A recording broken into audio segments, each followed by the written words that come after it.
Good morning, I'm Swanbe. Today, I'm going to talk about the role of formal education in development of North Korea. This is the table of contents. Before I get into the point, let me briefly introduce North Korea. North Korea is notorious for a threat to world peace with nuclear weapon. So, the eyes of the world are watching what they do. North Korea's full name is the Democratic People's Republic of Korea. It is also called DPRK for short. If you look at it by name, it feels like a good place to live. North Korea was established on September 9th, 1948, in the northern part of the Korean Peninsula. In some ways, North Korea was formed as the legacy of colonialism. The Korean Peninsula was ruled by Japan for roughly 35 years from 1910 to 1945. After the end of World War II, the Korean Peninsula was divided by two parts, north and south. And the divided situation has continued so far. On a different note, North Korea is regarded as an unreformed, isolated, and tightly controlled. And it is established dictatorial command economy. I'm going to look at the definition of formal education. Formal education is always organized and structured, and it is provided by trained teachers. Most of all, the learner's objective is clear, and the objective is to obtain knowledge and skills in an intentional way. So it is very different from informal education, which is never organized and has no set objective.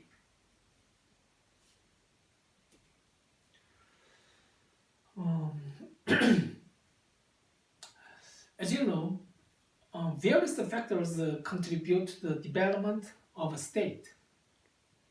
Now, I'm going to talk about the role of effect of education on development.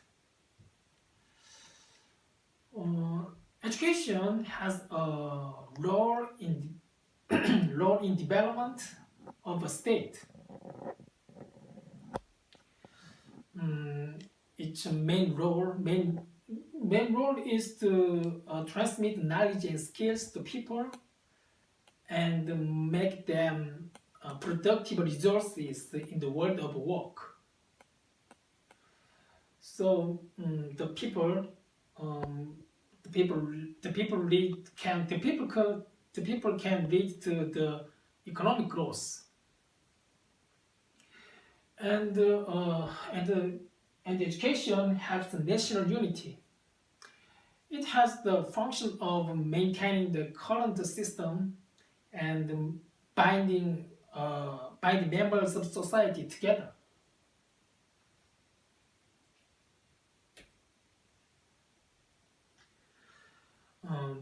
There are two competing perspectives of the role of education.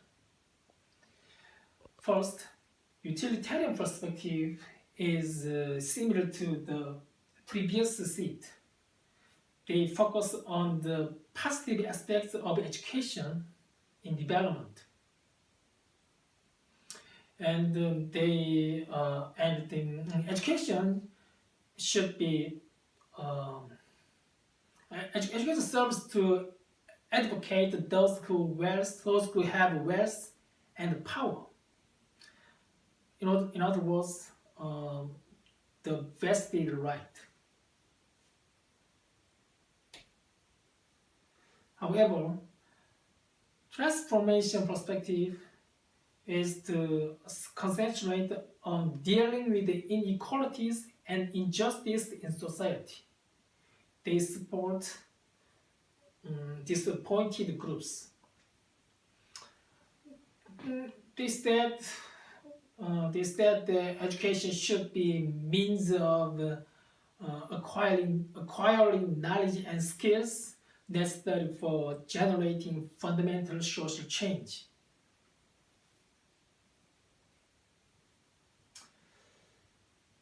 Now, I'm going to talk about the role of education in North Korea. As you've probably guessed, North Korea has used the education as a means of maintaining the current regime. During the first leader of North Korea, Kim Il Sung, the regime, thousands of people were tortured and killed through the forced labor, exile in labor camps, sexual violation, and executions.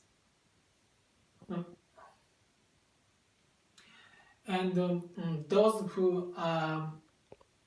who were suspected of committing a crime against the state would be banished to the prison camp along with their families. And hundreds of thousands of people died of starvation. But during these 3 generations, Kim Il Sung, Kim Jong Il, and the current leader Kim Jong Un, there was no revolt. Why didn't the North Korean people raise a rebellion? Why? Because it is impossible.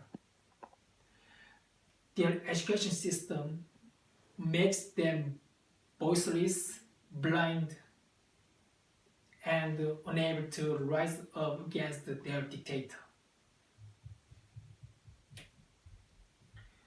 What is the education system in North Korea? North Korea has a 12-year free compulsory education system.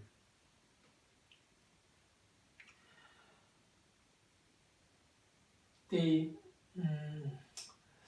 consists of 1-year kindergarten, 5-year free school, 3-year middle school, and 3-year high school. All children in North Korea have the same opportunities, but the quality of schooling is very different.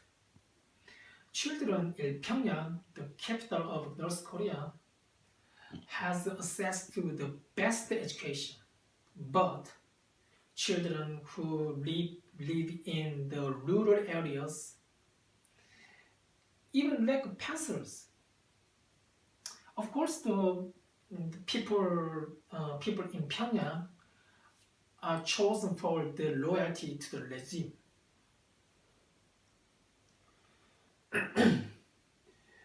Of course, there are universities and colleges as well in North Korea, but the admission is determined by class background and party loyalty. North Korea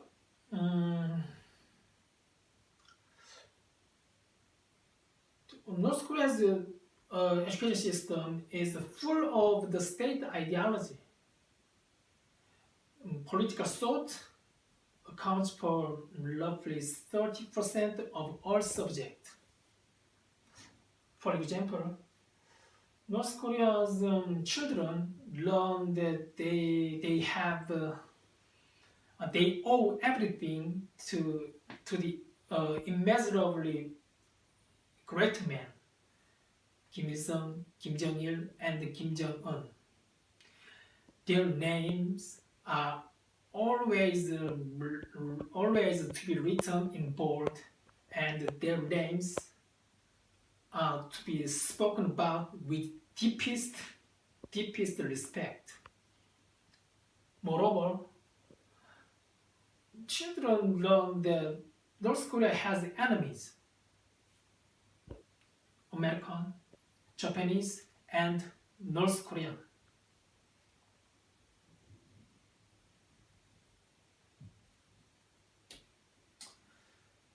This is about political thought of elementary school.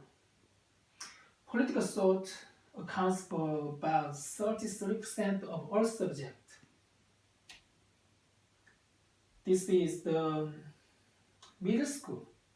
This is about middle school. Political thought accounts for 32% of all subjects. This is about high school. Political thought accounts for roughly 28% of all subjects. From now on, I'm going to talk about other factors related to development in North Korea. The first is about health. North Korea's average life expectancy is 69.7 years as of 2014, which is close to the world average. North Korea's health services are offered for free. Beginning in the 1950s, North Korea emphasized healthcare. So the number of hospitals was 2,401, and the number of clinics was 5,644 as of 1986.